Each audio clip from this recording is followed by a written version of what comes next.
नमस्कार, मैं ऋचा भाटिया आप सभी का स्वागत करती हूँ आरोग्य में। दोस्तों, हमारे देश में हिचकी से जुड़ी कई किंवदंतियां हैं, कई टोटके हैं। जैसे आपको हिचकी आ रही है तो माना जाता है कि कोई याद कर रहा होगा। इसमें कितनी सच्चाई है ये तो हमें पता नहीं है, लेकिन हिचकी आने के पीछे के साइंस को समझे तो सांस लेने के दौरान हवा हमारे फेफड़ों में आती और जाती है। इसके साथ ही वह पर्दा भी हिलता है जो छाती और पेट के बीच में है, मगर कभी कभी इस प्रवाह की लय गड़बड़ा जाती है। इससे डायफ्राम फड़कने लगता है जिससे हिचकी आती है। जल्दी जल्दी भोजन निगलने, ज्यादा मिर्ची वाला खाना खाने और शराब पीने से भी हिचकी आ सकती है। देखने सुनने में हिचकी शरीर की एक सामान्य सी हलचल लगती है, परंतु ज्यादा देर तक टिक जाए तो मुसीबत भी बन सकती है। आइए इस बारे में और अधिक जानकारी लेते हैं अपने वैद्य दीपक कुमार जी से। वैद्य जी, आपका बहुत बहुत स्वागत है हमारे इस कार्यक्रम में। वैद्य जी, आज हम हिचकी के बारे में बात कर रहे हैं। इसे बहुत ही सामान्य माना जाता है और काफी हद तक इसे इस बात से जोड़ दिया जाता है कि हिचकी आई है तो शायद कोई याद कर रहा होगा। तो आप बताइए कि आपका क्या कहना है इस बारे में और हिचकी क्यों आती है? हमारे यहाँ लोग कहते हैं याद करने पर ही हिचकी आती है, लेकिन ऐसा नहीं है। क्योंकि याद कोई ना कोई किसी ना किसी रूप में कभी करता ही है, लेकिन हर समय आदमी को हिचकी लगे ये जरूरी नहीं। इसके लिए एक छोटी सी बात ये कहूँगा, अनुलोमन कफ वात हर औषधि अन्न विहार, हिक्का श्वास विनाश हित है उत्तम उपचार, मर्दन कर तिल तेल को स्वेदन देय कराए, वमन विरेचन शरम सो हिक्का श्वास नसाए, श्वास रोज तस्कार भय विषम क्रोध दिखाई, विविध भांति परितोषिए हिक्का रोग नसाई। यानी कि जैसे अभी आपने कहा कि अनुलोमन कफ वात हर औषधि अन्न विहार।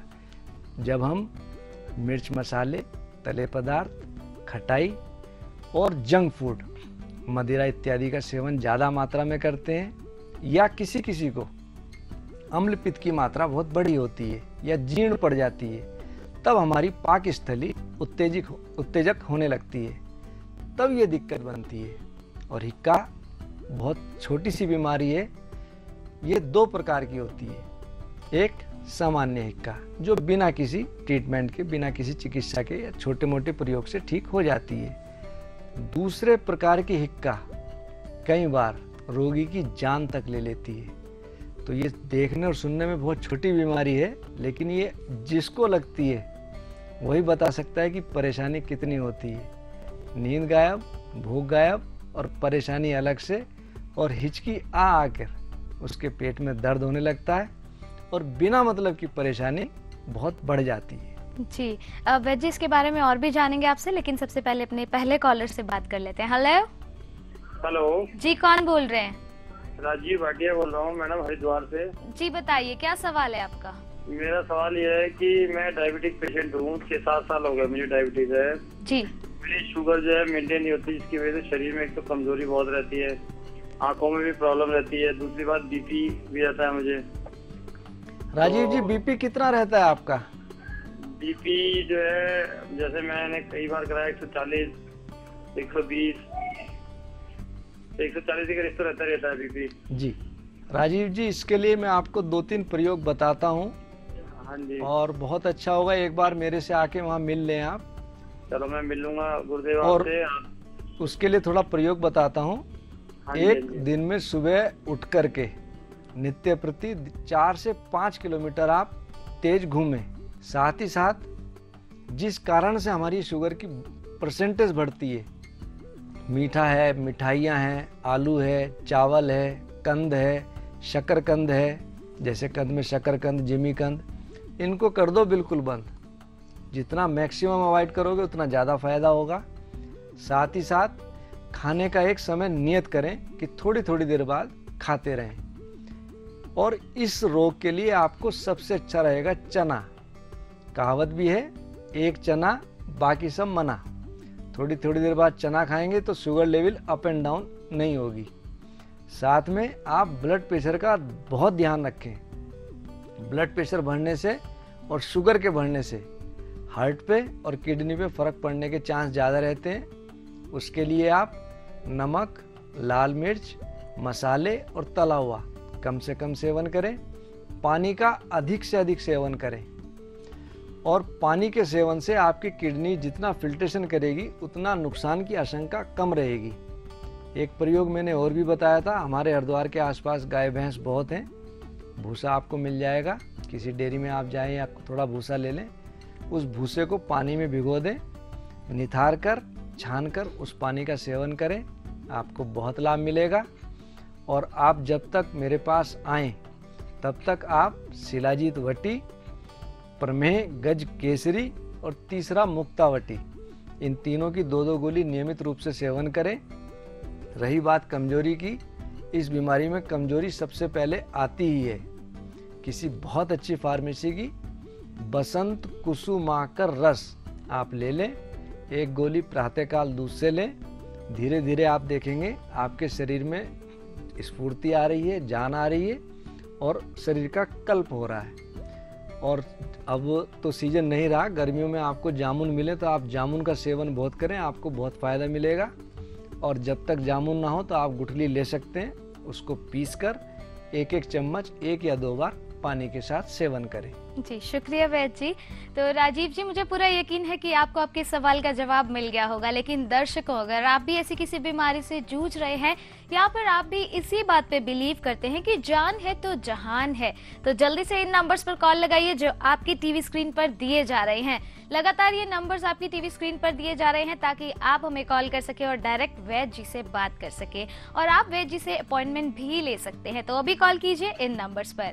तो वैद्य जी, हम हिचकी के बारे में बात कर रहे हैं, तो अब मैं आपसे ये जानना चाहूंगी, वैसे तो आपने बताया कि कभी कभार जो हिचकी होती है वो काफी खतरनाक साबित हो सकती है, तो क्या हिचकी के पीछे कुछ बीमारियां हो सकती है और कब पता चले कि हिचकी जो है ये सामान्य नहीं है? जब छोटे से प्रयोग से हम हिचकी रोक सकते हैं, थोड़ी देर 10-15 मिनट 20 मिनट के बाद अगर हिचकी शांत नहीं होती तो उसका विकृत रूप आने लगता है।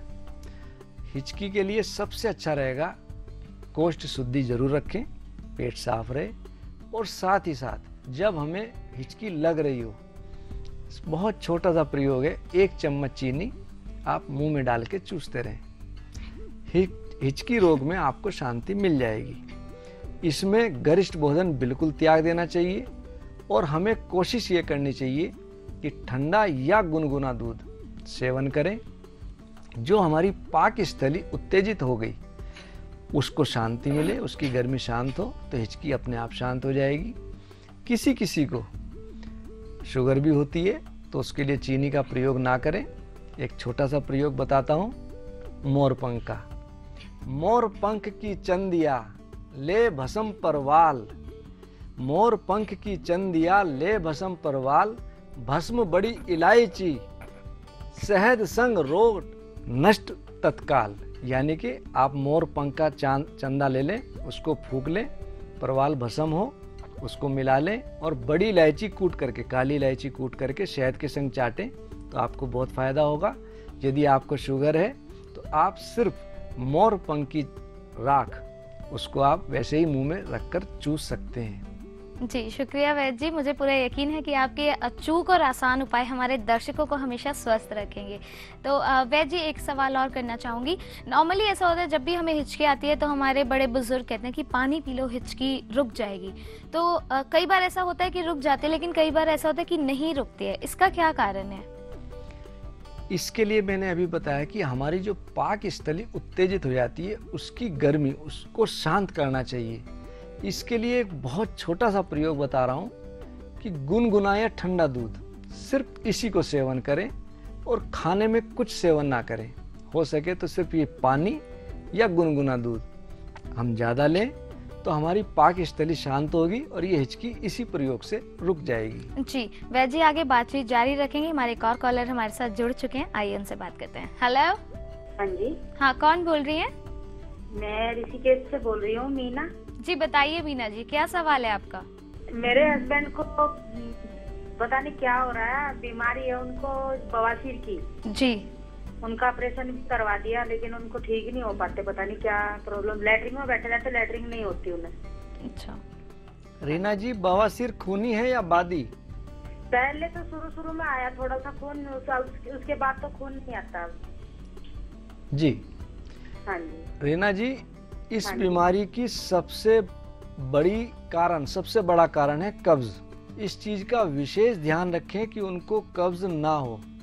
और कब्ज के लिए मैं हमेशा हर अपने उसमें प्रयोग बताता हूँ कि त्रिफले का सेवन करें। त्रिफला अगर अच्छा नहीं लगता, पंचकार का सेवन करें। गुलकंद उनके लिए बहुत अच्छा रहेगा। गुलाब के फूल जो है पित्त शामक भी हैं और रक्त रोधक भी हैं। अगर खून आता होगा तो उसको रोकेंगे। गुलकंद आप अपने घर बना सकते हैं। दिन में 2 बार 1-1 चम्मच गुलकंद का प्रयोग कराएं। और दूसरा, हम हर प्रकार के बवासीर के लिए, चाहे वो खूनी हो या बादी हो, बवासीर की दवा के नाम से एक दवाई बनाते हैं।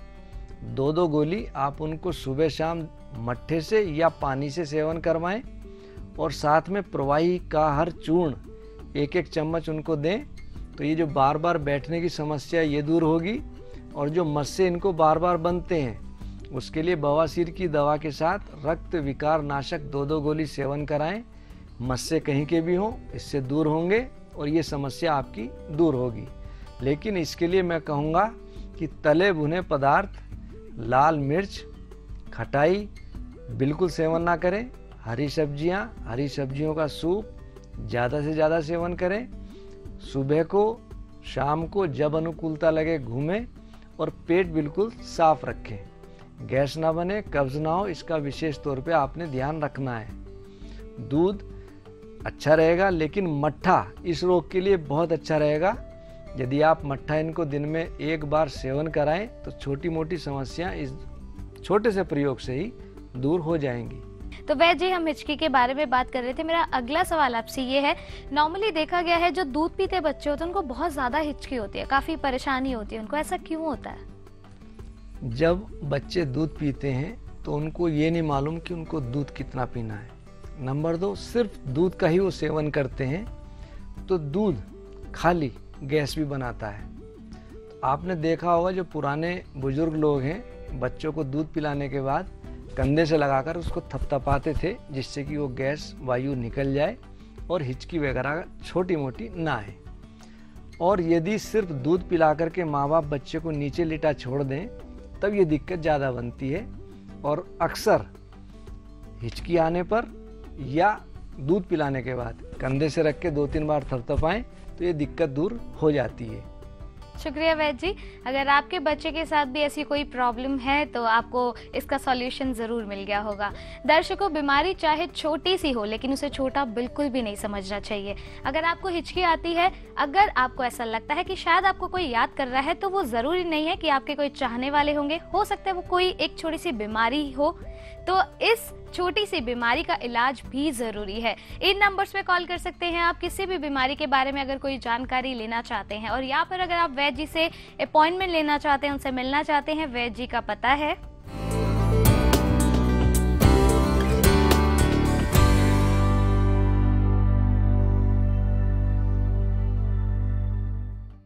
दर्शकों, हमने अक्सर देखा है कि जितने भी शराबी होते हैं उनको काफी हिचकियां आती हैं। क्यों आती हैं, थोड़ी देर में जानेंगे वैद्य जी से। तब तक एक छोटे से ब्रेक के बाद मिलते हैं।